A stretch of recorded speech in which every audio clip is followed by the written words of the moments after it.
YouTube channel. నిన్న మనము విశేషణాల గురించి తెలుసుకున్నాము.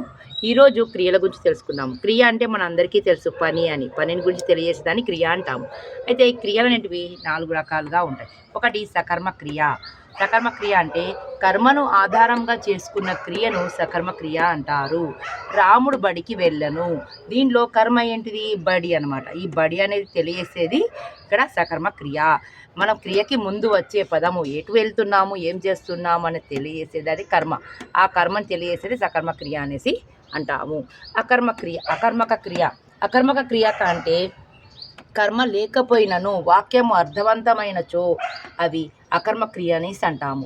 ఉదాహరణకి కృష్ణుడు పరిగెత్తను, రాణి చూసెను, సీత నవ్వెను, ఇలాంటి పదాలన్నిటిని మనము అకర్మక క్రియ అనేసి అంటాము.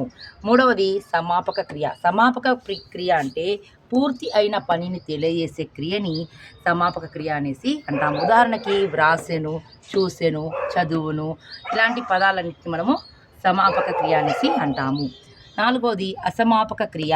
అసమాపక క్రియ అంటే పూర్తి కాని పనిని తెలియసే క్రియను అసమాపక క్రియ అని అంటాము. ఉదాహరణకి వ్రాసి, చూసి, విని, తిని, ఇలాంటి పదాలన్నిటిని మనము అసమాపక క్రియ అనేసి అంటాము. ఇది మీకు నచ్చినట్లయితే లైక్ చేయండి, షేర్ చేయండి, సబ్స్క్రైబ్ చేయండి.